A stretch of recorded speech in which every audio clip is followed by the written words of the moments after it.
నమస్కారం శ్రీ సత్య న్యూస్కు స్వాగతం. నేను మీ శ్రీనివాస్. ఒంగోలులోని అంబేద్కర్ భవనం పక్కనే ఉన్న సాంఘిక సంక్షేమ శాఖ బాలికల వసతి గృహం ఆనంద నిలయాల్ని కలెక్టర్ తమీం అన్సారియా మంగళవారం రాత్రి ఆకస్మికంగా తనిఖీ చేశారు. హాస్టల్లోని వసతులను పరిశీలించారు.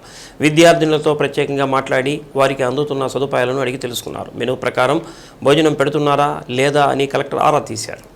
మంగళవారం రాత్రి పెట్టాల్సిన భోజనం వివరాలను మెనూలో పరిశీలించిన కలెక్టర్ అదేవిధంగా ఆహారం పెట్టారా అని విద్యార్థులను అడిగారు. మెనూ ప్రకారమే తమకు ఆహారం పెడుతున్నట్లు వారు బదులిచ్చారు. హాస్టల్లో ఏమైనా సమస్యలు ఉన్నాయని ప్రశ్నించగా మురుగునీరు బయటకు పోవడంలో కొంత ఇబ్బంది ఉందని విద్యార్థులు చెప్పారు. సమస్యను పరిష్కరించేలా చర్యలు తీసుకుంటామని కలెక్టర్ హామీ ఇచ్చారు.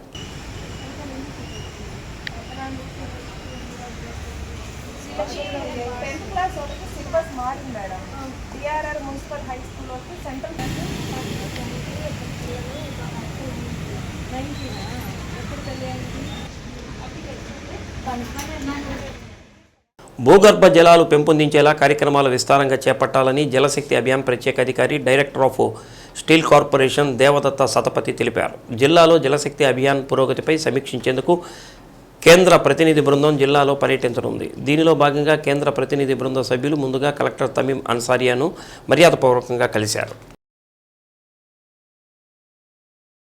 అమృత్ సరోవర్ చెరువుల అభివృద్ధితో పాటు జాతీయ గ్రామీణ ఉపాధి హామీ పథకంలో కన్వర్జెన్సీ పనులపై సమీక్షించారు. జాతీయ గ్రామీణ ఉపాధి హామీ పథకాన్ని ఉపయోగించి వివిధ అనుబంధ శాఖలు చేపడుతున్న పనులపై సమీక్షించి జాతీయ గ్రామీణ ఉపాధి హామీ పథకంలో అనుసంధానమైన పనులు చేస్తున్న శాఖలు భూగర్భ జలాలు పెంచే కార్యక్రమాలు విస్తృతంగా చేపట్టాలని అన్నారు. ఈ సందర్భంగా జలశక్తి అభియాన్ కేంద్ర వింగ్ ఏర్పాటు చేసిన ఫోటో ప్రదర్శనను కేంద్ర ప్రతినిధి బృందం పరిశీలించింది. కార్యక్రమంలో సైంటిస్ట్ సంతోష్ గౌతమ, డ్వామపిడి అర్జున్ రావు, ఏపీడీ వండర్మ్యాన్ మధుసూదన్ రావు, వివిధ శాఖల జిల్లా అధికారులు పాల్గొన్నారు.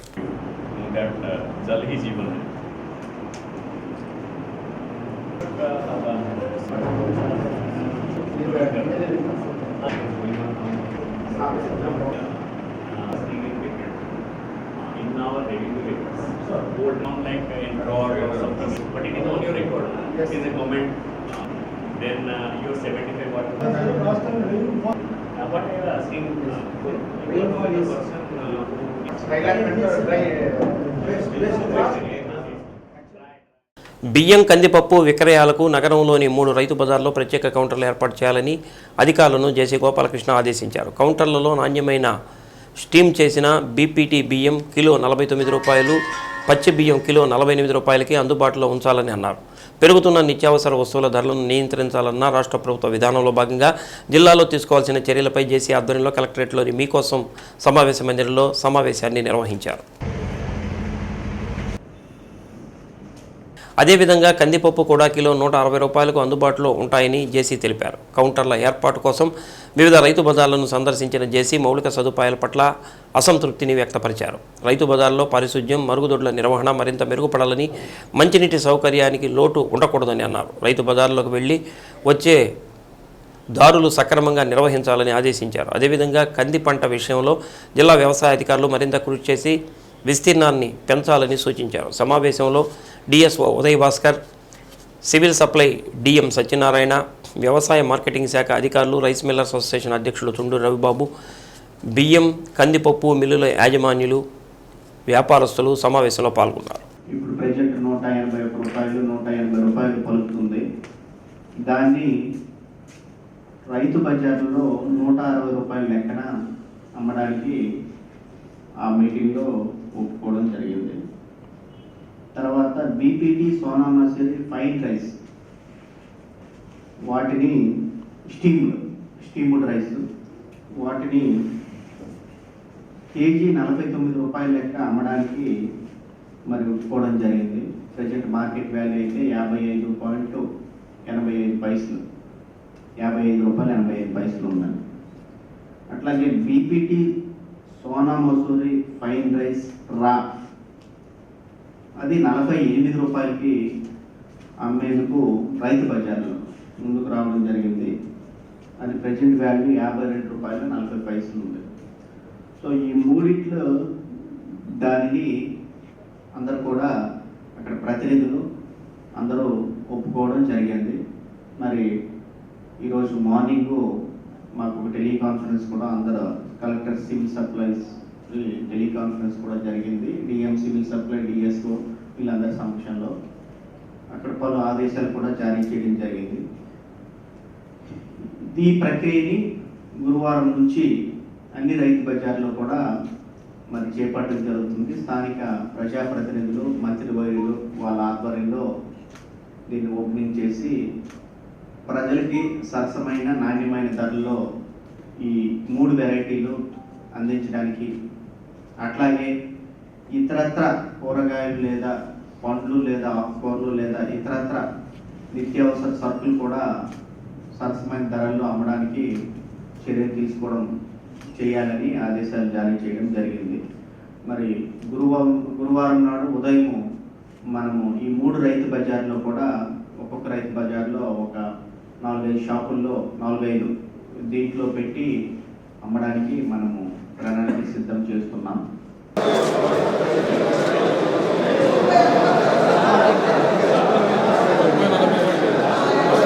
ప్రజలకి వాహనాలకి ఇబ్బంది పెడుతూ అక్కడ పెట్టడం అనేది కరెక్ట్. 22-23లో కింటే 23-24లో క్వింటాల్ 400 ధర పెరిగింది సార్. ప్యాడీ ధర అంటే మనకి ఇక్కడ వర్షాలు లేక, నాగార్జున సాగర్ కెనాల్ రాక, తర్వాత రాష్ట్ర వ్యాప్తంగా కూడా మన ఆంధ్రప్రదేశ్లో ఎక్కువ ఇలా, దాంతో క్వింటాల్ 400 పెరిగింది. 22-23లో అంటే పోయిన సంవత్సరం 48 రూపాయలకి అడిగితే మేము సంతోషంగానే, అప్పుడు మార్కెట్ 50 ఉంది, 48 రూపాయలకి కౌంటర్లు పెట్టాం. ఇక్కడ మనం సబ్సిడీ రైస్ అనగానే అసలు ఎవరు కొనరు. ఇప్పుడు ఎక్కడ తగ్గింది సార్? ఇప్పుడు మేము షాప్లో ఇది 1400, ఇది 1200 పెడితే 1400 కొనక సార్. అది ఒక పద్ధతి, మనం తగ్గించాలా? నేనేమంటా 400 రూపాయల క్వింటా ధర పెరిగాక రైతులు దే ఆర్ వెరీ హ్యాపీ. మాకు వచ్చేసరికి ఇప్పుడు మీరు చెప్పే రేట్లో 3-4 రూపాయలు కేజీకి లాస్ వస్తుంది సార్. అంటే ఫెయిర్గా చెప్తున్నాను. ఏదో రైస్ చేయటం అంటే చేయొచ్చు. వాళ్ళు అక్కడ గోదావరి జిల్లా వాళ్ళు, కృష్ణా జిల్లా వాళ్ళు ఎందుకు చెప్పగలిగారంటే వాళ్ళు ప్యాడీ ఏరియాలో ఉంటారు సార్. రైతులే వాళ్ళ కాడ తీసుకొచ్చి దాని విషయంతో ట్రాన్స్పోర్ట్ ఖర్చు ఉండదు, వాళ్ళకి దేకాలి అసలు ఇవ్వగలుగుతారు. మేము వచ్చేసరికి తెలంగాణ నుంచో, కృష్ణా జిల్లా, మచిలీపట్నం, ఊరు ఆ ప్రాంతం నుంచి ప్రొక్యూర్ చేసుకుంది.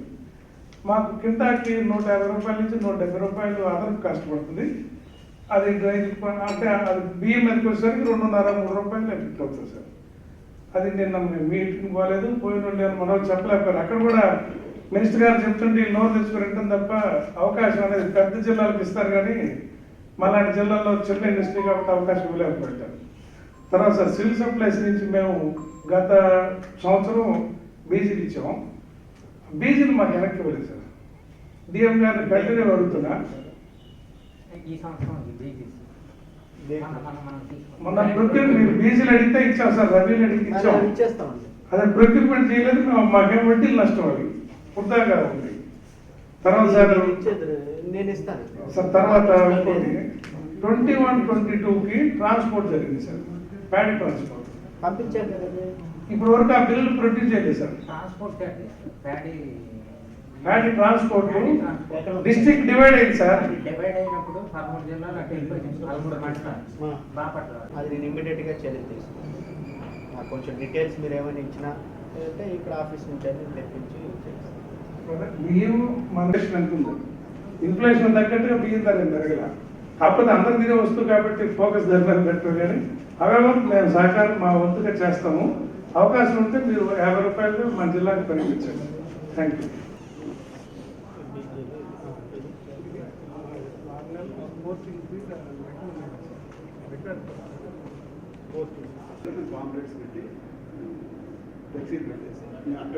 మీరు కూడా స్టాకు ఎస్టేట్ ఆఫీసర్స్ 3 ఉన్నారు.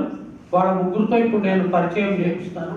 ఫోన్ నెంబర్స్ అవి బ్యానర్స్ పెడతాము. అంతేకాకుండా ప్రతి షాపు దగ్గర కూడా అదే ధరకి కొంత స్టాక్ అమ్ముతూ ఉంటాం. వేరే వెరైటీస్ ఉన్న ఈ వెరైటీస్ ఆ ధరకు అమ్మే విధంగా ప్రతి షాప్ దగ్గర కూడా ఎవరికి ఫ్లెక్సీ వాళ్ళు మోడల్ ఇస్తాము ఏర్పాటు. విభజన చట్టంలోని హామీలను అమలు చేయాల్సిన బాధ్యత కేంద్ర ప్రభుత్వంపై ఉందని రాజ్యసభ సభ్యులు వైవి సుబ్బారెడ్డి అన్నారు. రాష్ట్రం అభివృద్ధి చెందాలంటే ఎన్డీఏ కూటమి ప్రభుత్వం ప్రత్యేక హోదా సాధించాలని, ఆ దిశగా ఆలోచనలు చేయాలని అన్నారు. నగరంలోని వీఐపీ రోడ్లోని వైవి నివాసంలో మీడియాతో మాట్లాడారు. తెలుగు రాష్ట్రాల ముఖ్యమంత్రులు కూర్చొని మాట్లాడుకొని సామరస్యంగా ఇరు రాష్ట్రాల సమస్యలు పరిష్కరించుకోవడం మంచి పరిణామమని అన్నారు. పేదవానికి ఇసుక అవసరం ఉన్న వారికి ఉచితంగా ఇవ్వడం స్వాగతించ పరిణామమని అన్నారు. టీడీఆర్ బాండ్ల జారీలో అక్రమాలు జరిగితే విచారణ జరిపి బాధ్యులైన వారిపై చర్యలు తీసుకోవాలని వైవి సుబ్బారెడ్డి అన్నారు. ఎవరు ఏం అడిగినా విభజన చట్టం అనేది ఒకటి ఉంది. విభజన చట్టం ప్రకారం మనకి ఇచ్చిన హామీలన్నీ అమలు చేయాల్సిన బాధ్యత కేంద్ర ప్రభుత్వంపై ఉంది. వాటి మీద పోరాటం చేయాలి. మంచి పరిణామమే. ఇద్దరు రాష్ట్ర ముఖ్యమంత్రులు కూర్చొని సమస్యలు పరిష్కరించుకోవడానికి మంచి పరిణామమే. దాని మీద కన్నా ముందు అన్నిటికన్నా ముఖ్యం మన రాష్ట్రం బాగుపడాలంటే, రాష్ట్రం అభివృద్ధి చెందాలంటే ప్రత్యేక హోదా రావాలి. ఎన్డీఏ పార్టీలో భాగస్వామిగా ఇక్కడ ఉన్నారు. ఇక్కడ ఎన్డీఏ ప్రభుత్వం పాలన ఉంది, అక్కడ ఎన్డీఏ ప్రభుత్వం బాగానే ఉంది. ప్రత్యేక హోదా కార్యక్రమం తీసుకొస్తే మిగతా తెలంగాణ రాష్ట్ర సమస్యలు డెఫినెట్గా మంచి వాతావరణంలో ఇద్దరు ముఖ్యమంత్రులు కలిసి కూర్చొని పరిష్కారం చేసుకుంటే మంచిది. నిన్నే మొదలుపెట్టారని చూసా పేపర్లో. నువ్వు ఇప్పుడే బ్రహ్మాండంగా నిర్మాణాలు మొదలైనవి నువ్వు చెప్తుంటే ఎట్లా? సక్రమంగా నిజంగా పేదవాడికి, అవసరమైన వాడికి నిజంగా ఉచితంగానే ఇసుక అందిస్తే మంచిదే, స్వాగతించాల్సిన పరిణామమే. కానీ మేము ఇసుక అక్రమం చేసామని మా మీద దుష్ప్రచారం చేయటం కన్నా ఇసుక దీనివల్ల ఆదాయం ఎంత వచ్చింది ప్రభుత్వానికి అని కూడా చూడండి. దాని మీద బేరీజ్ చేసుకోవాలి. కానీ వీళ్ళు ఓకే ఇసుక వాళ్ళు ఉచితంగా ఇస్తామంటే మంచిదే. నాకు తెలిసి ఉచితంగా ఇచ్చే పరిస్థితి లేదని నాకు అర్థమవుతుంది. ఏదో టన్నుకింతని ఆల్రెడీ ఫిక్స్ చేశారంట, నేను చూడలే పేపర్లో పూర్తిగా. సో వాళ్ళు ఉచితంగా ఇస్తే మంచిదే, స్వాగతించాలి. టీడీఆర్ బాండ్ ఎంక్వైరీ చేసుకోమనండి. ఎక్కడైనా అవినీతి జరుగుంటే వాళ్ళ అధికారంలోకి వచ్చారు కదా, ఎంక్వైరీ చేసుకొని దానికి ఎవరెవరు బాధ్యులు అవుతారో వాళ్ళ చర్యలు తీసుకునే కార్యక్రమం చేయొచ్చు. దానికి ఏమి ఇబ్బంది లేదు. ఎక్కడ మాకు తెలిసి టీడీఆర్ బాండ్ల విషయంలో మా ప్రభుత్వం అధికారంలో ఉన్నప్పుడు అవినీతి జరిగిందని మాకు ఎక్కడ లేదు, జరిగిందని మేము అనుకోవట్లేదు. వాళ్ళు నిజంగా జరిగితే వాళ్ళు ప్రూవ్ చేయమని అధికారంలో ఉన్నారు కదా. ఆ పరిస్థితి వస్తే కదా రాష్ట్రంలో ఎందుకు రాజీనామా చేస్తారు జగన్మోహన్ రెడ్డి గారు? మా పార్టీ అధ్యక్షుడు రాజీనామా చేసినప్పుడు కదా ఈ పరిస్థితి వచ్చేది. అట్లాంటి ఆలోచనే లేదు. ఆసుపత్రులకు వచ్చే రోగులకు మెరుగైన వైద్య సేవలు అందించడంతో పాటు వారితో సత్ప్రవర్తన కలిగి ఉండటం చాలా కీలకమని కలెక్టర్ తమీం అన్సారియా సూచించారు. వైద్య శాఖలోని పలు విభాగాల అధికారులతో ఒంగోలు ప్రకాశం భవన్లోని ఛాంబర్లో సమీక్షా సమావేశం నిర్వహించారు. ఆసుపత్రుల్లో పారిశుధ్యం, సెక్యూరిటీ విషయంలో ఎలాంటి నిర్లక్ష్యం ఉండరాదని కలెక్టర్ తెలిపారు. దస్త్రాల నిర్వహణ పక్కాగా ఉండాలని ఆదేశించారు. అనుమతి లేకుండా వైద్యులు ఎవరైనా సెలవు పెడితే కఠిన చర్యలు తీసుకుంటామని హెచ్చరించారు. సమావేశంలో incharge DMHO Suresh Kumar, DCHS Shesh Kumar, DIO Padmaja, ప్రభుత్వ వైద్య కళాశాల ప్రధానాచార్యులు ఏడుకొండలరావు, ఆరోగ్యశ్రీ జిల్లా సమన్వయకర్త హేమంత్, జిల్లా మలేరియా అధికారి మాధవీలత తదితరులు పాల్గొన్నారు.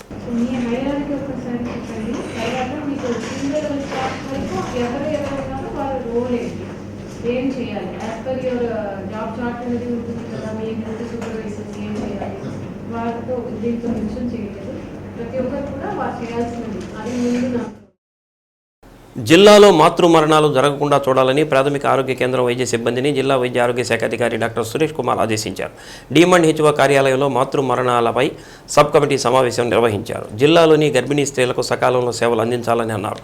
గర్భిణీ స్త్రీల వివరాలను ఆర్సీహెచ్ యాప్లో నమోదు చేయాలని ఆదేశించారు. గర్భిణీ స్త్రీలకు ప్రతి నెల 10వ తేదీన జరిగే ప్రధానమంత్రి మాతృవందనం యోజన కార్యక్రమాన్ని తీసుకువచ్చి వారికి అవసరమైన అన్ని వైద్య పరీక్షలు స్కాన్ చేయించి ఆ వివరాలు వారి కుటుంబ సభ్యులకు తెలియచేయాలని కోరారు. కార్యక్రమంలో డిఐఓ డాక్టర్ పద్మజ, వైద్య అధికారులు, సిబ్బంది పాల్గొన్నారు.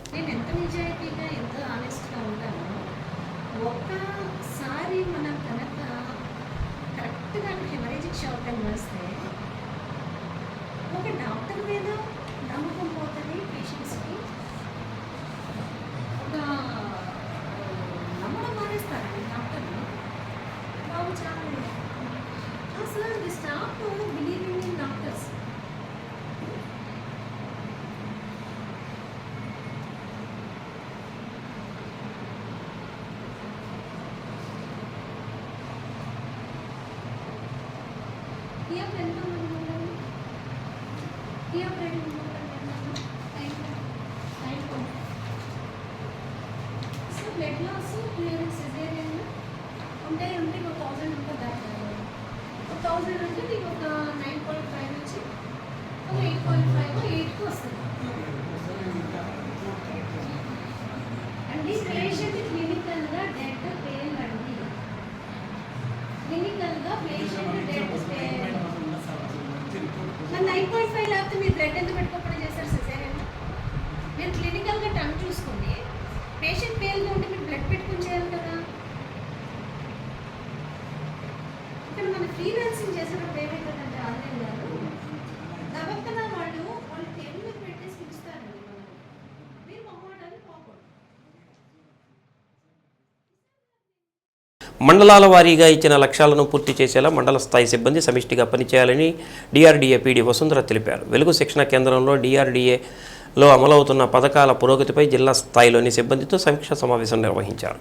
ప్రధానమంత్రి ఎంప్లాయ్మెంట్ జనరేషన్ ప్రోగ్రాంలో మండలాల వారీగా యూనిట్లు నెలకొల్పేందుకు లక్ష్యాలు నిర్దేశించడం జరిగిందని, నిర్దేశించిన లక్ష్యాల మేరకు యూనిట్లు నెలకొల్పాల్సిన బాధ్యత మీ అందరిపై ఉందని పీడీ వసుంధర అన్నారు. గ్రామాల్లో విస్తృతంగా తిరిగి ఏ యూనిట్లు నెలకొల్పితే కొనసాగుతాయో వాటిని గుర్తించి ఏర్పాటు చేసేలా చర్యలు తీసుకోవాలని అన్నారు. మీ ప్రాంతాల్లో ఉండే వ్యవసాయ ఉత్పత్తులను ప్రాసెస్ చేసే యూనిట్లు నెలకొల్పాలని అన్నారు. జనాభా ఆధారంగా యూనిట్లు నెలకొల్పాలని అన్నారు. ఫుడ్ ప్రాసెసింగ్ చేసే చిన్న యూనిట్లు మండలానికి 10 వరకు తప్పనిసరిగా ఏర్పాటు చేయాలని అన్నారు. లబ్ధిదారులతోటి యూనిట్లు నెలకొల్పే విధంగా ప్రత్యేక దృష్టి సారించి సిబ్బందిని ఆదేశించారు. సమావేశంలో డిపిఎంలు, ఏరియా కోఆర్డినేటర్లు, ఏపీఎంలు, ఇతర సిబ్బంది పాల్గొన్నారు. 24-25 సంబంధించి హైయర్ ఆర్డర్ ఎంటర్ప్రైజెస్ ఇవి ఒక్కొక్క మండలానికి 5 యూనిట్లు, ఈచ్ మండలికి 5 యూనిట్స్.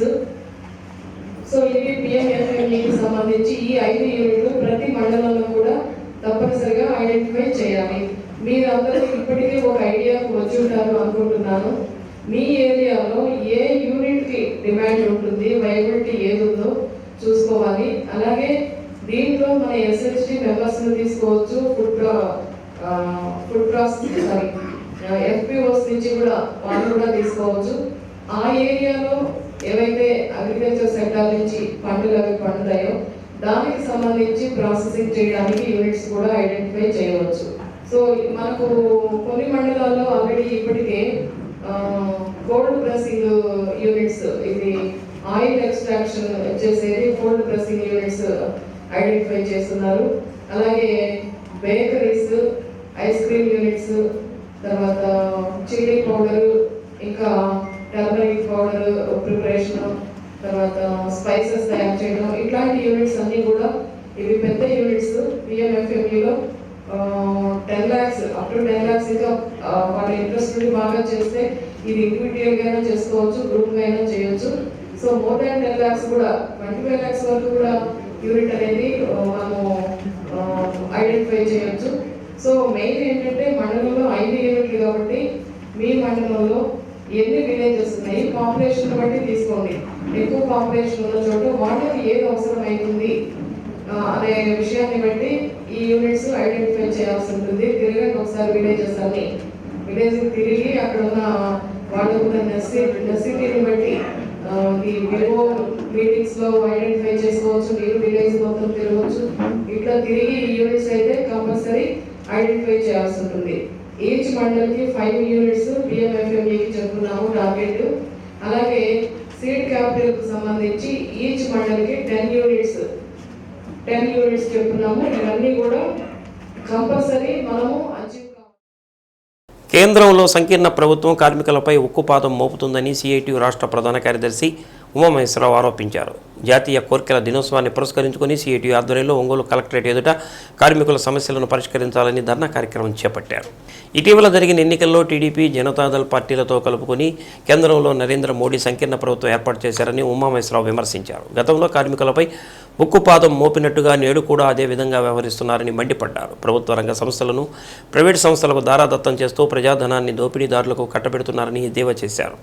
సమాన పనికి సమాన వేతనం కల్పించడంలో కేంద్ర రాష్ట్ర ప్రభుత్వాలు వైఫల్యం చెందాయని అన్నారు. లేబర్ కోడ్లను తక్షణమే ఉపసంహరించుకోవాలని డిమాండ్ చేశారు. కార్మికుల సమస్యలను పరిష్కరించిన నేపథ్యంలో ప్రజా సంఘాల ఆధ్వర్యంలో ఆందోళన చేపడతామని హెచ్చరించారు. కార్యక్రమంలో నగర అధ్యక్షుడు రాంబాబు, నగర కార్యదర్శి మహేష్, జిల్లా ఉపాధ్యక్షుడు కొండారెడ్డి, సిపిఎం నగర కార్యదర్శి రమేష్, ఆర్టీసీ నాయకులు బీవీరావు తదితరులు పాల్గొన్నారు.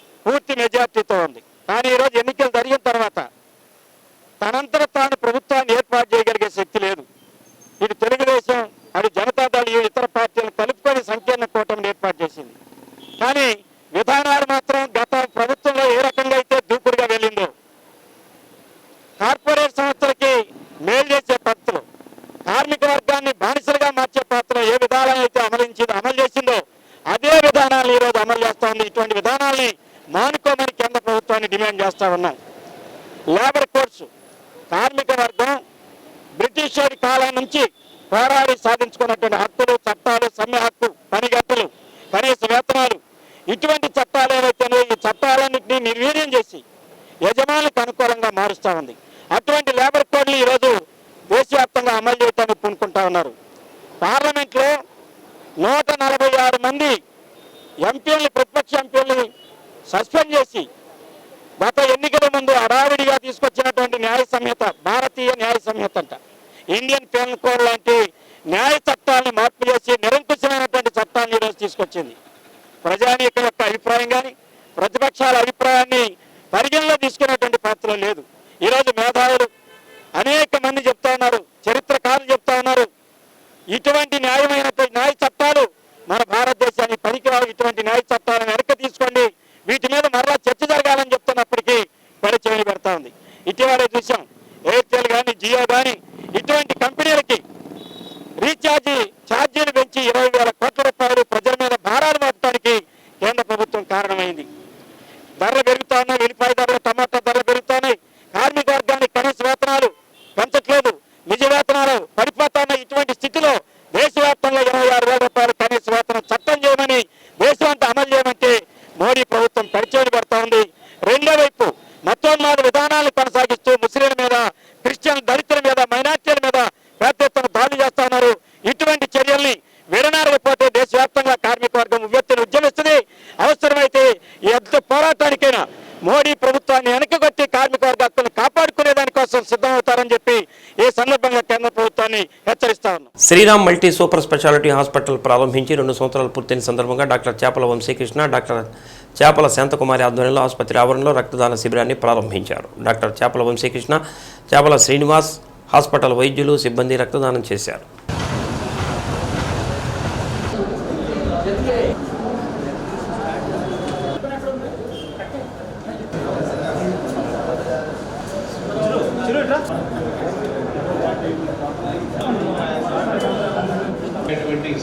కృష్ణ గారు, గౌరవనీయులైన శాంతకుమారి గారు,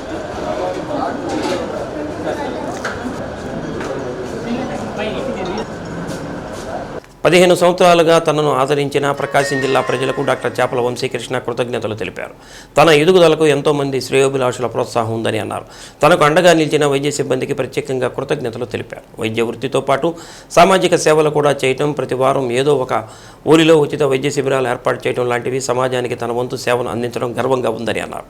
ఈ సందర్భంగా నూతన కాన్ఫరెన్స్ హాల్ను ప్రారంభించారు. కార్యక్రమంలో red cross chairman Prakash Babu, డాక్టర్లు సానాల ధీరజ్, జాస్మిన్, మౌనికారెడ్డి, వెంకటేష్, పల్లవి, కుమార్ బాబు, సరయు, ఏడుకొండలు, ఒంగోలు నగర అభివృద్ధి కమిటీ అధ్యక్షుడు Marela Subbarao, Muslim minority corporation director Mahaboob Basha, red cross treasurer Raghava, medical representatives association Krishnamohan, Mohan, Surendra, Rajaram, Venkateswarlu, Thimmaraju, lions club Ongole vision S Venkateswarlu, Shivashankar, red cross blood bank convener Srinivasarao తదితరులు పాల్గొన్నారు.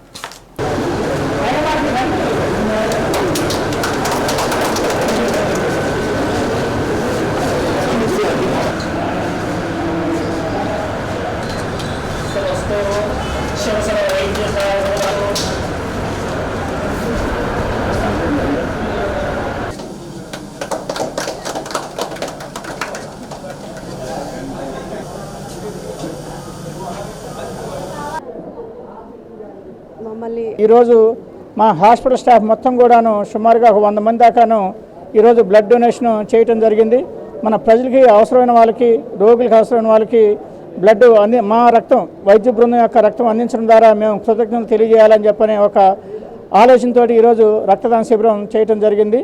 ఈ శిబిరంలో మా వైద్య బృందంతో పాటు మా హాస్పిటల్ సిబ్బంది, అలాగే కొంతమంది మిత్రులు, ఆత్మీయులు, శ్రేయోభిలాషులు కూడాను ఈ రక్తదాన శిబిరంలో పాల్గొన్నందుకు చాలా సంతోషంగా ఉంది. వాళ్ళందరూ కూడా ప్రత్యేకమైన అభినందనలు, కృతజ్ఞతలు తెలియజేస్తున్నాను.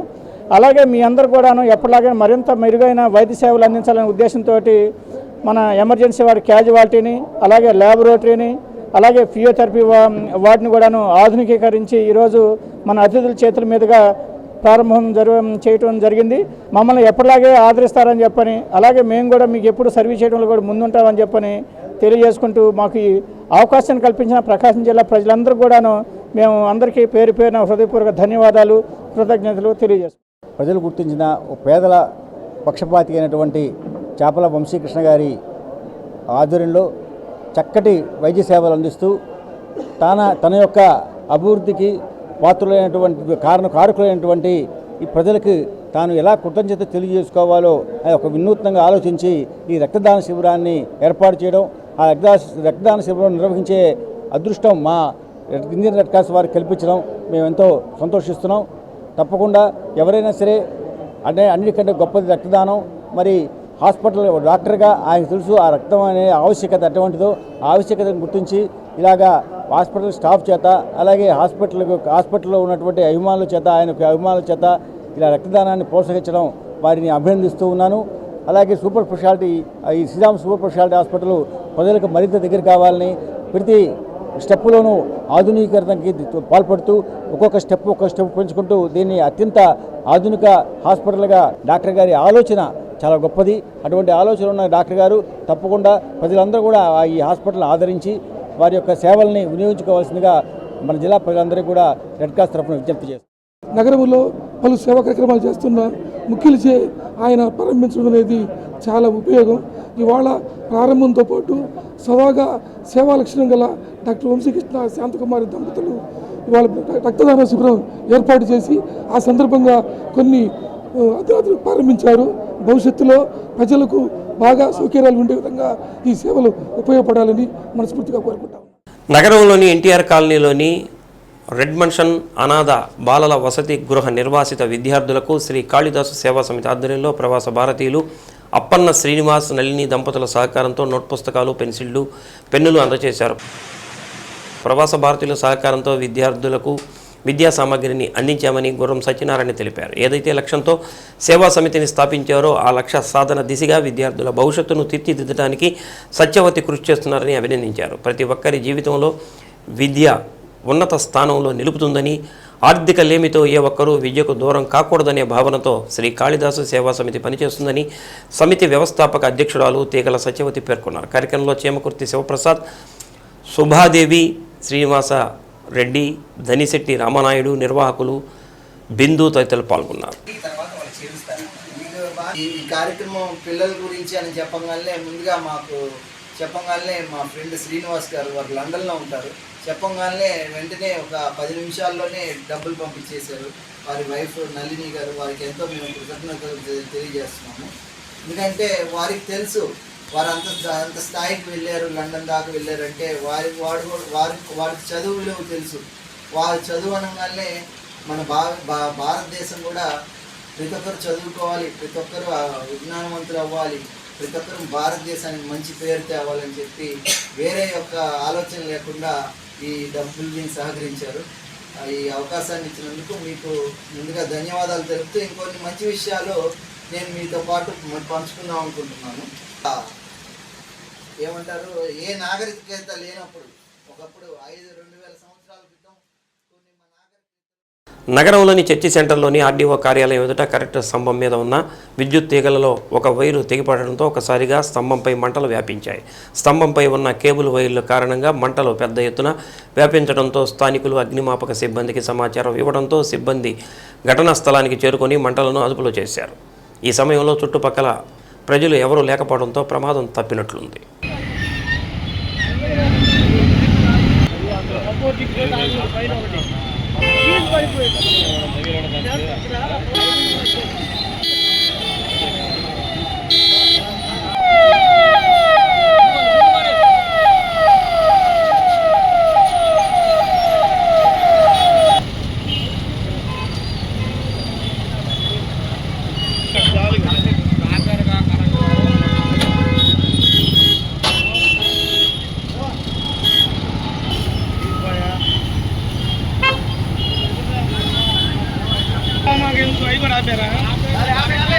అవి కూడా ఆపారా అంట.